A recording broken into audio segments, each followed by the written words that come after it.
تو اللہ پاک امتحان لیتے ہیں ایمان والوں کا، اسباب کا مل جانا بھی امتحان، اسباب سے کام بن جانا بھی امتحان ہے بھئی، اسباب کا ساتھ ہونا بھی امتحان۔ اللہ نے موسیٰ علیہ السلام کا امتحان لیا، ان کے پیٹ میں درد بھیجا۔ کس نے بھیجا درد؟ اللہ نے بھیجا، اور کہا کہ جاؤ ریحان استعمال کرو۔ ریحان ایک درخت کی جڑی بوٹی ہے، استعمال کیا تو ان کا درد چلا گیا۔ لیکن ہم تو یہ سمجھتے ہیں نا بیماریاں میرے اندر پیدا ہوتی ہیں، شفا اللہ دیتے ہیں، بھوک میرے اندر پیدا ہوتی ہے، کھانا اللہ بھیجتے ہیں، خوف میرے اندر پیدا ہوتا ہے، امن اللہ بھیجتے ہیں۔ تو ایسا نہیں ہے بھائی، ایسا نہیں ہے۔ اللہ ہی بیماری بھیجتے ہیں، اللہ ہی شفا دیتے ہیں، اللہ ہی بھوک دیتے ہیں، اللہ ہی کھانا دیتے ہیں، اللہ خوف دیتے ہیں، اللہ ہی امن دیتے ہیں، اللہ ہی کامیاب کرتے ہیں، اللہ ناکام کرتے ہیں، اللہ عزت دیتے ہیں، اللہ ذلیل کرتے ہیں۔ موسیٰ علیہ السلام نے جب وہ جڑی بوٹی استعمال کی تو ان کے پیٹ کا درد چلا گیا۔ اب وہ جب دوبارہ بیمار ہوئے تو وہ پھر وہی ریحان کے پاس چلے گئے بوٹی لینے کے لیے۔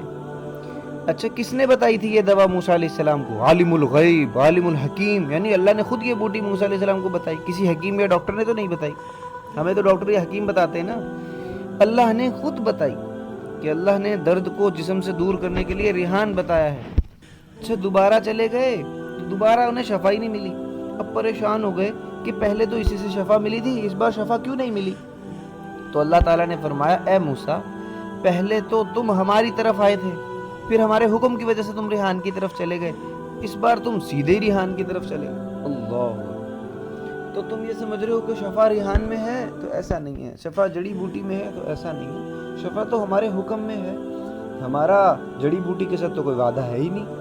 جڑی بوٹی ایک سبب ہے اور اسباب کے ساتھ ہمارا کوئی وعدہ ہے ہی نہیں۔ ہمارا تو وعدہ حکموں کے ساتھ ہے۔ تم میرے حکم کی وجہ سے جڑی بوٹی کے پاس گئے تھے تو اس وجہ سے میں نے تمہیں شفا دے دی تھی۔ یہ صبح تم میرے حکم کی وجہ سے تھوڑی گئے، تم تو خود ہی چلے گئے۔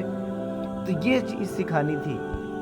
تو ہم نے تو اسباب کو ہی اصل سمجھا ہوا، جبکہ سبب اصل نہیں ہے بھائیو۔ سبب میں حکم اصل ہے، سبب اصل نہیں ہے، سبب میں حکم اصل ہے۔ ہم بھاگے بھاگے ادھر ہی چلے جائیں تو پہلے ہم اللہ کی طرف تو جائیں۔ جب بیماری آئے تو پہلے ہم اللہ کی طرف جائیں، بعد میں ڈاکٹر کے پاس جائے بندہ، ہے نا بھائی؟ ہم صدقہ کر لیں، پھر اللہ کی طرف بھی رجوع کر لیں۔ دیکھو میری بات بہت توجہ چاہتی ہے، بہت توجہ دھیان سے سننا کیا کہہ رہا ہوں، کہ اسباب تو اللہ کے غیر کی طرف لے کر جائیں گے، اور لے کر جا بھی رہے ہیں۔ لے کے جا رہے نہیں جا رہے؟ دکان والا دکان کا ہی ہو کے رہ گیا، اس کو نماز میں بھی دکان گھوم رہی ہوتی ہے اس کے، اوہو، نیند میں بھی دکان ہی گھوم رہی ہوتی ہے، تجارت، ملازمت، زراعت، بس یہی گھوم رہا ہے، یہی جذبے۔ عید والے دن بھی دکان پہ بیٹھا ہوتا ہے۔ اسباب اللہ کے غیر کی طرف لے کے جائیں گے اور لے کے جا بھی رہے ہیں، لیکن اعمال تو حکم کی طرف لے کر جائیں گے۔ موسیٰ علیہ السلام کو اسباب جو بوٹی کے پاس لے گئے، اللہ کے پاس نہیں لے گئے، ایسے ہی ہے۔ تو ہمیں بھی اللہ کی طرف لے کے جائیں گے اگر ہم اعمال والے بنیں گے، ورنہ اسباب تو ہمیں غیر کی طرف لے کے جائیں گے، اعمال حکم کی طرف لے جائیں گے، حکم اللہ کی ذات کی طرف لے کر جائیں گے۔ ہاں، احکامات اللہ کی ذات کی طرف لے کے جائیں گے کہ نماز ادا کر کے اللہ سے مانگو، حکم پورا کر کے اللہ سے مانگو۔ اور اسباب کہاں لے کے جائیں گے؟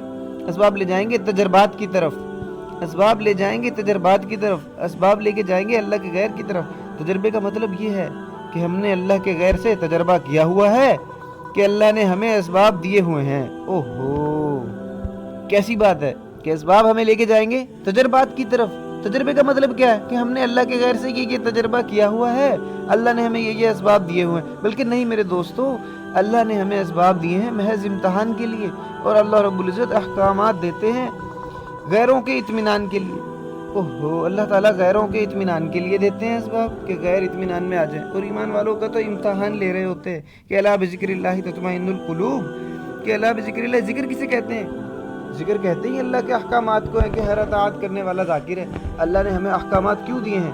اللہ نے اطمینان کے لیے احکامات دیے ہیں، اور اسباب تو امتحان کے لیے ہیں کہ اللہ رب العزت اسباب دے کر یہ دیکھنا چاہتے ہیں کہ اسباب کے احکامات کو پورا کرنے سے کامیابی کا یقین ہے یا اسباب کا یقین ہے۔